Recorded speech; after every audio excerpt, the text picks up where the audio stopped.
어떤 사람들에게는 이 성탄이 참으로 기쁜 소식이고, 또 어떤 사람에게는 그저 1년에 한 번 반복되는 그냥 연례 행사이고, 또 어떤 사람에게는 별로 감동적이지 않은 날로 변해버린 성탄 아침입니다.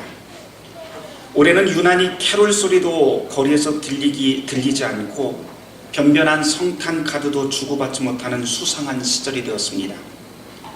성탄 분위기를 도무지 어디서도 느끼기 어렵고 괜스레 성탄 기분을 내는 것조차 눈치 보이기까지 합니다. 그렇다면 2000년이 훌쩍 지나버린 이 성탄의 소식은 이제 우리에게 그냥 구닥다리가 되어버린 것일까요? 성탄의 기쁨과 신비가 사라져버린 오늘, 우리는 도대체 어디서 하나님의 성탄의 음성을 들을 수 있을까요? 보통 예수 믿는 이유를 보면은 하늘에서 천사들의 찬송이 울려 퍼지며 아기 예수가 탄생하던 그 목자들의 이 오늘 성경의 본문 말씀처럼 그렇게 신비한 일이 생기기를 우리는 신앙생활하면서 바라기도 합니다. 가난한 사람들은 갑자기 부자 되기를 바라고 이전에 없던 능력, 재물, 행운이 찾아오기를 예수 믿으면서 바라기도 합니다. 또 어떤 사람들은 방언, 치유, 미래를 보는 환상 같은 신비한 능력 받는 것을 예수 믿는 목표로 삼는 사람들도 있습니다. 그렇게 신비한 장소, 신비한 능력 한가운데 하나님을 만나고 예수님을 만나길 소원하는 사람들이 적지 않습니다. 그러나 성경에서 만나는 성탄의 소식은 그런 신비한 것들에 별 관심이 없어 보입니다. 우리가 모두 잘 알고 있는 성탄의 이야기를 한번 곰곰이 떠올려 보시길 바랍니다. 예수님의 부모인 요셉과 마리아는 어떤 사람이었습니까? 이 사람들은 아주 평범하다 못해 방 하나 구할 수 없을 정도로 권력과 거리가 먼 사람들이었습니다. 게다가 돈도 없고 백도 없어서 이른 나이에 조혼을 해야 할 만큼 없는 집안 출신 소녀가 바로 마리아였습니다. 그러나 하나님은 그렇게 힘없고 가난하고 평범한 사람을 선택했고 그 한가운데 그리스도를 품을 수 있고 그리스도를 만날 수 있게 이 땅에 보내십니다. 성탄의 장소는 또 어떻습니까? 성탄 장소는 우리가 잘 알듯 베들레헴입니다. 그런데 이 베들레헴은 촌구석입니다. 세계의 수도 로마 또는 거룩한 성이라고 말하는 예루살렘, 항구도시 가이사랴, 요빠 이런 아름다운 해변 도시들도 있는데 하필이면 이 작은 베들레헴을 하나님의 성탄의 자리로 꼽습니다. 미가 선지자가 주전 650년경에 예언하기를 베들레헴 에브라다야 너는 유다 족속 중에 가장 작다고 했던 그것을 떠올려 본다면 이 베들레헴이 얼마나 초라하고 보잘것없는 촌구석이었는지 우리는 가늠할 만합니다. 이 베들레헴은 이스라엘 땅의 평범한 서민들의 마을입니다. 지금도 팔레스틴 자치구에 속해 있고 인구수는 용산구 후암동의 동보다도 이 인구수보다도 훨씬 적습니다. 학자들 말로는 그 당시에는 몇백 명밖에 살지 않았던 흔하디 흔한 가난하고 평범한 마을이었다고 합니다. 그러나 하나님은 그렇게 작고 가난한 마을을 역사상 가장 위대한 탄생의 장소로 선택하십니다. 어디 그것뿐입니까? 아기 예수 탄생 소식을 가장 먼저 접한 사람이 누구입니까? 지식인이나 교계 지도자, 사회 지도층이 아닙니다. 성경엔 두 부류의 사람들이 등장하지요.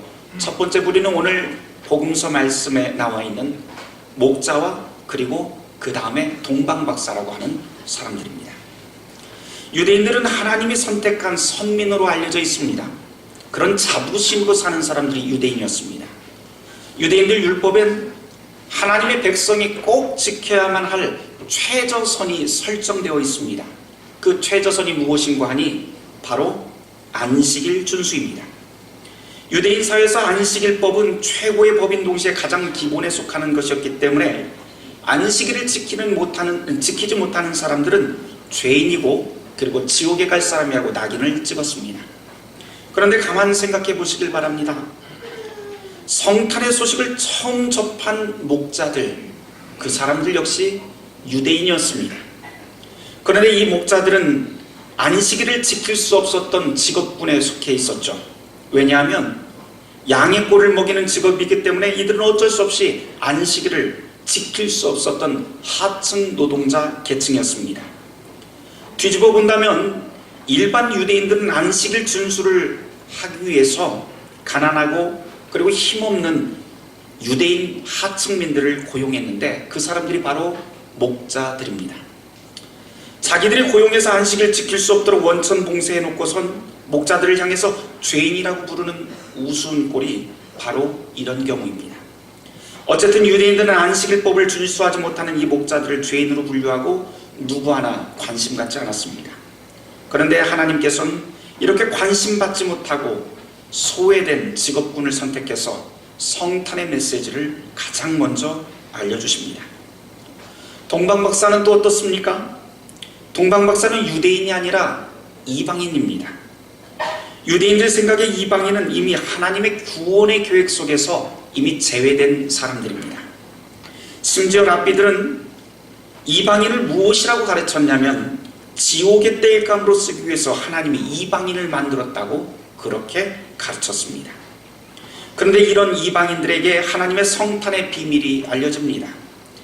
게다가 우리가 동방박사라고 말하는데 여기서 박사라고 하는 것은 우리가 보통 알고 있는 그런 유식한 박사를 뜻하지 않습니다. 박사라고 번역된 말은 마고이라고 되어 있는데요, 요즘 말로 하자면 점쟁이라고 하는 뜻입니다. 다시 말해서 동방박사는 동쪽 나라 출신 용한 외국인 점쟁이라고 하는 말이 사실은 원문의 의미에 가깝습니다. 동쪽에서 온 용한 점쟁이, 게다가 구원의 반열에서 이미 제외된 이방인, 이 사람들이 동방박사입니다. 그런데 하나님은 그렇게 유대의 경계선을 넘어서 온 세상에 하나님 아들의 구원의 소식을 전하게 되고, 심지어 이 소식을 이방인, 그리고 우리가 구원의 계획에서 멀어진 사람들이라고 치부해버린 사람들에게 이 성탄의 비밀을 알리십니다. 이쯤 되면 성탄의 이 복음의 메시지를 이쯤 되면 우리가 알고 있었던 거룩과 속된 것의 그 구분이 상당히 모호해집니다. 우리는 이제껏 거룩한 것과 부정한 것, 이렇게 성숙의 구분선을 우리는 그려가면서 삶을 살아왔습니다. 그러면서 이것이야말로 신앙이다 그러면서 거룩한 것만 우리는 붙잡고 살아왔습니다. 그런데 최소한 이 성탄의 메시지는 우리가 그렇게 그어대던 구분선을 지워버립니다. 그것도 하나님 자신이 성탄의 소식을 통해서 그렇게 지워버립니다. 이게 무슨 말일까요? 성탄의 신비라고 하는 것은 우리가 생각하고 판단하고 있는 그 범위를 훨씬 넘어서는 것이고, 우리가 구별하고 차별하는 모든 사람들의 그 삶의 자리까지 미치는 것이 바로 복된 소식, 성탄의 소식이라고 하는 뜻입니다. 이렇게 하나님은 특별한 것, 신비한 것, 우리가 그어놓은 경계선 안을 모두 다 지워버리고 그 안으로 들어오십니다. 그리고 우리의 일상 한가운데로 주님이 들어오십니다. 성탄의 복음이라고 하는 것, 바로 이런 것 아닐까요? 하나님의 눈으로 보면 중요한 일과 중요하지 않은 일이 따로따로 구별되어 있지 않습니다. 성탄의 소식을 이런 눈으로 보면 우리가 그동안 하찮게 생각했던 모든 것들이 사실은 하나님의 거룩하고 기쁜 소식을 발견할 수 있는 보물, 비밀 장소가 됩니다. 여기서 한 가지 더 깊이 묵상할 게 있습니다. 오늘 복음서 본문 여러분들 다시 한번 보시길 바랍니다. 누가복음 2장 9절에서부터 10절까지 말씀입니다.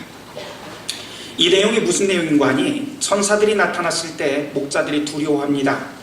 이내 천사들이 뭐라고 하냐면 두려워하지 말라라고 일러주죠. 그런데 여기 나와 있는 이 두렵다라고 하는 뜻을 원문 그대로 좀 바꿔서 이야기를 하면 무슨 뜻이 되냐면 그냥 두려워하는 것이 아니라 존경하다, 떠받들다 라고 하는 뜻입니다. 그런데 천사들은 10절 말씀에서 무엇이라고 이야기하냐면 목자들이 지금 자기 일을 보고 두려워하고 존경하고 떠받들고 있는 그 상황에 무엇이라고 하면 10절에서 자기들 천사들을 존경하거나 떠받들지 말고 다른 곳을 보라고 말씀을 줍니다. 온 백성에게 미칠 기쁜 소식으로 너희의 존경과 그 관심을 돌리라고 가르쳐 줍니다. 그 소식은 다름 아니라 바로 베들레헴, 초라한 곳에 태어난 아기를 지목합니다. 천사가 나타난 일, 참으로 기이하고 신비한 일이죠. 그러나 성경은 그런 기이하고 신비한 일에 눈을 팔고 있는 우리에게 다른 곳으로 눈을 돌리라고 가르칩니다. 바로 보잘것없는 마을 베들레헴, 그리고 가난한 한 부부, 더럽고 냄새나는 구유 안에 누워있는 예수 그리스도를 향해서 우리의 눈을 돌리라고 말입니다. 하늘 위를 쳐다보라고 하는 것이 아니라 이 땅의 낮고 낮은 자리를 바라보라고 성경은 우리에게 가르쳐줍니다. 이게 바로 성탄의 메시지입니다. 가끔 보면 거룩한 일 따로, 평범한 일 따로, 이렇게 따로따로 생각하시는 분들을 봅니다.